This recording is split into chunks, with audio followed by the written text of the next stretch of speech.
ஓம் ஸ்ரீ குருபியோ நமக. ஓம் ஸ்ரீ மகா பெரியவா சரணம். ஆகஸ்ட் 27ஆம் தேதி வியாழக்கிழமை நாளைய தினம் ஆவணி பௌர்ணமி, அது கூட ஆவணி அவிட்டம். இப்போ சொல்லக்கூடிய இந்த ஒரு தீபத்தை இந்த நேரத்தில் வீட்டில் ஏற்றி வைத்தாலே போதும், எல்லா விதமான செல்வங்களும் உங்களை தேடி வரும்.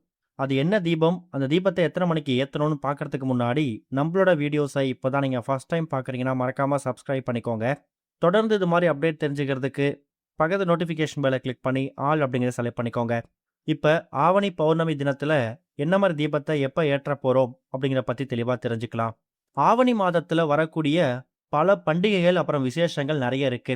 சூரியன் சிம்ம ராசியில முழுமையான பலத்தோட ஆட்சி பெறக்கூடிய அமர்ந்திருக்கக்கூடிய நேரத்தில் கும்ப ராசியில சந்திரன் சஞ்சரிக்கக்கூடிய நாள்லையும் ஆவணி மாத பௌர்ணமி தோன்றும்.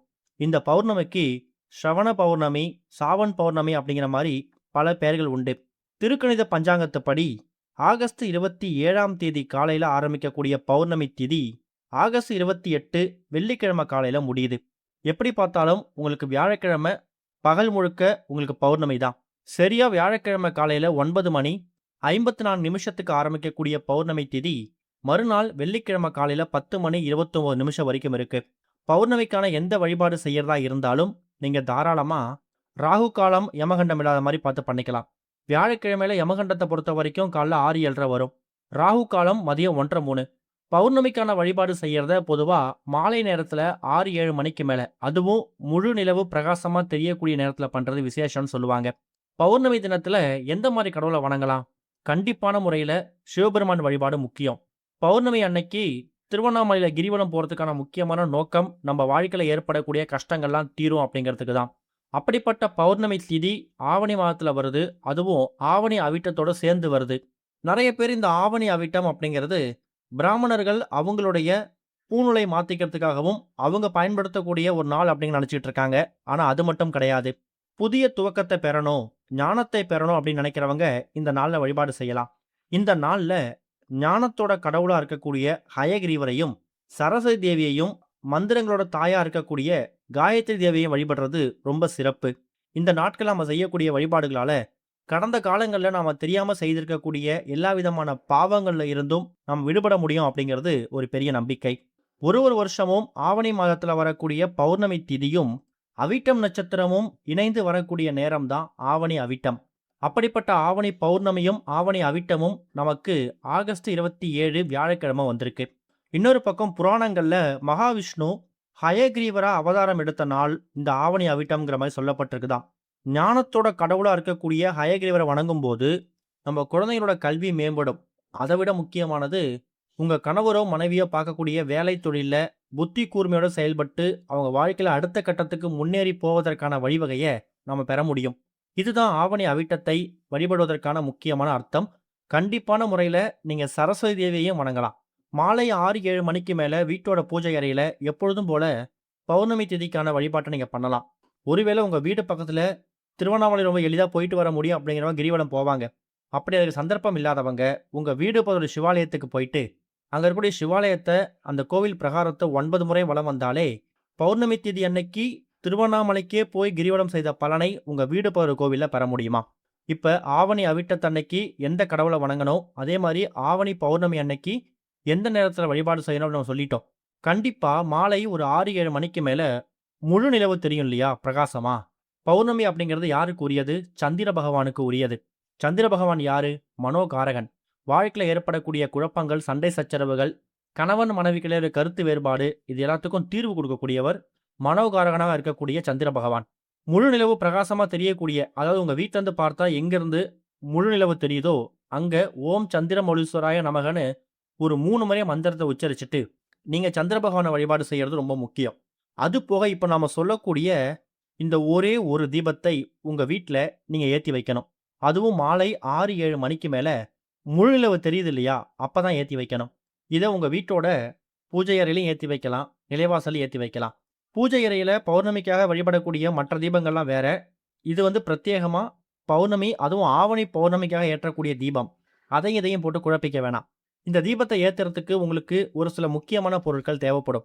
முதல் முக்கியமான பொருள் ஒரு கைப்பிடி அளவு பச்சரிசி. பச்சரிசி அப்படிங்கிறது சந்திர பகவானுக்கு உகந்த தானியம், சிவபெருமானுக்கும் உகந்தது. சிவபெருமானுக்கு அன்னாபிஷேகம் பண்ணும்போது இந்த பச்சரிசியை தான் பயன்படுத்துவாங்க. அப்படி அந்த அன்னாபிஷேகத்துல பச்சரிசியை பயன்படுத்தும்போது, சிவலிங்கத்து மேல போற்றப்படக்கூடிய அந்த அரிசி இருக்கு இல்லையா? அவ்வளோ அரிசிகள். அந்த ஒரு அரிசியும் ஒரு சிவலிங்கமா நம்ம உருவகப்படுத்தி வழிபாடு செய்யலாம். அந்த அளவுக்கு பச்சரிசிக்கும் சந்திர பகவானுக்கும் சிவபெருமானுக்கும் தொடர்பு உண்டு. ஒரே ஒரு கைப்பிடி அளவு பச்சரிசி எடுத்து வச்சுக்கணும். அடுத்ததா ஒரே ஒரு மஞ்சள். அது கிழங்கு மஞ்சள், இல்ல குண்டு மஞ்சள் எதுவா இருந்தாலும் பரவாயில்ல. இந்த 2 மஞ்சளுமே இல்ல, எங்கள்ட்ட விரலி மஞ்சள், கொம்பு மஞ்சள் தான் இருக்கு அப்படின்னாலும் அதையும் பயன்படுத்திக்கலாம். இந்த இடத்துல நாம ஏன் மஞ்சள் பயன்படுத்துறோம் அப்படிங்கிற கேள்வி நெறைய பேருக்கு வரும். மஞ்சள் குரு பகவானுக்கு உகந்தது. நாளைய தினம் வியாழக்கிழமை குருவாரம். குரு பகவானுக்கு உகந்த நிறம், உகந்த பொருட்கள் மஞ்சள் தான். மஞ்சள் எங்கெல்லாம் இருக்கோ அங்கெல்லாம் குரு கடாட்சம் இருக்கும். நவகிரகங்கள்ல குரு பகவான் இருக்காரு இல்லையா? அவரு பார்வை நம்ம மேல விழுந்துட்டா போதும், குரு பார்க்க கோடி நன்மை. குரு கடாட்சத்தை நம்ம வீட்டுக்குள்ள கொண்டு வர்றதுக்காக தான் இந்த ஒரே ஒரு துண்டு மஞ்சள பயன்படுத்துறோம். அதுக்கப்புறம் ஒரே ஒரு சில்லறை நாணயம். வியாழக்கிழமை குரு பகவானுக்கு மட்டும் இல்ல, குபேரருக்கும் உகந்தது. குபேர வாரம். குபேரருக்கு உகந்த பொருட்கள் நெறைய இருக்கு. அதுல குபேர அம்சம் பொருந்திய முக்கியமான பொருள் சில்லறை நாணயம். இப்ப இந்த எல்லா பொருட்களையும் தயார் செஞ்சு வச்சுக்கோங்க. பௌர்ணமி அன்னைக்கு உங்க வழிபாட்ட நீங்க காலை நேரத்துல பண்ண முடிச்சிடுங்க. மாலை ஒரு 6, 7 மணிக்கு மேல முழு நிலவு பிரகாசமா தெரியக்கூடிய அந்த நேரத்துல, ஒரு சிறிய தட்டுல, ஒரு கிண்ணத்துல கொஞ்சமா கைப்பிடி அளவு பச்சரிசிய போட்டு, அதுக்கு நடுவுல ஒரே ஒரு அகல் வைக்கணும். அந்த அகல் பக்கத்திலேயே இப்ப நீங்க வீடியோல பார்க்குற மாதிரி ஒரே ஒரு குண்டு மஞ்சளையும், அதுக்கு பக்கத்துல ஒரே ஒரு சில்லறை நாணயத்தையும் வைக்கணும். வச்சுட்டு முடிஞ்சா நெய் தீபம். சிவபெருமானுக்கு, சந்திர பகவானுக்கு இவங்க எல்லாருக்கும் பொதுவாக, குரு பகவானுக்கு பொதுவாக இந்த ஒரு தீபத்தை ஏத்தலாம். முடிஞ்சவங்க உங்க வீட்டோட பூஜை அறையில ஏத்தலாம். பூஜை அறையில தீபத்தை ஏற்ற விருப்பம் இல்லங்கிறவங்க நிலைவாசல்ல ஏத்திக்கலாம், தப்பில்ல. நெய் தீபம் போட்டு முதல்ல சிவபெருமான மனசார பிரார்த்தனை பண்ணிக்கோங்க. சிவபெருமானுக்குரிய மந்திரங்கள், பாடல்கள் என்ன தெரியுமோ அத புத்தகங்கள பார்த்து படிக்கிறது, வீட்ல ஒலிக்க விட்டு கேட்கறது விசேஷம். அடுத்ததா குரு பகவானையும், மனக்குழப்பங்களை தீர்த்து வைக்கக்கூடிய சந்திர பகவானையும் வேண்டிக்கணும். சந்திர பகவான வேண்டும்போது, குடும்பத்துல இதுவரைக்கும் தீராத பிரச்சனை எது இருக்கோ அத நீங்க குறிப்பா முன்வைக்கணும். இப்படி எல்லா விஷயங்களையும், எல்லா தெய்வங்களையும் வேண்டுனதுக்கு பிறகு, அந்த தீபம் குறைஞ்சது 1/2 மணி நேரம், அதிகபட்சம் 1 மணி நேரம் உங்க வீட்டோட பூஜை அறையில எரிஞ்சாலே போதும். தீபம் எரிஞ்சு முடிஞ்சதுக்கு பிறகு அந்த அகலுக்கு எடுத்து அப்புறப்படுத்திருங்க. மறுநாள் வெள்ளிக்கிழமை அந்த பச்சரிசிய மொட்டை மாடிக்கு வரக்கூடிய காக்கை குருவிகளுக்கு போட்டாலும் சரி, இல்ல எறும்பு புற்றுகள தூவி விட்டாலும் சரி, அத நீங்க பத்திரப்படுத்தி வைக்கணும் அப்படிங்கிற கட்டாயம் கிடையாது. அந்த மஞ்சள ஒரு சிறிய மஞ்சள் துணியில மூட்டையா முடிச்சு, அத உங்க வீட்டோட பூஜை அறையிலயோ, இல்ல பீரோ லாக்கர்லயோ வச்சுக்கலாம். சில்லறை நாணயத்த மட்டும் எடுத்து செலவு பண்ணாத மாதிரி உங்க மணி பர்ஸ்ல, ஹேண்ட் பேக்ல போட்டு வச்சுக்கோங்க. பார்க்கறதுக்கு ரொம்ப எளிமையான தீபம் மாரி தெரியும். ஆவணி அவிட்டம் அன்னைக்கு நீங்க ஹயகிரீவர் வழிபாடு, சரஸ்வதி தேவி வழிபாடு, காயத்ரி தேவி வழிபாடு இவங்க 3 பேரையும் நீங்க வழிபாடு செய்யணும்.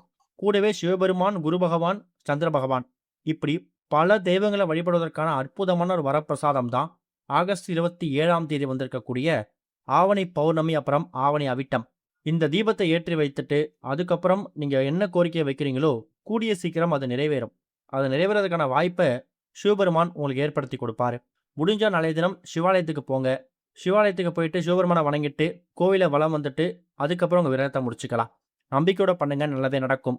ஓம் ஸ்ரீ குருபியோ நமக. ஓம் ஸ்ரீ மகா பெரியவா சரணம்.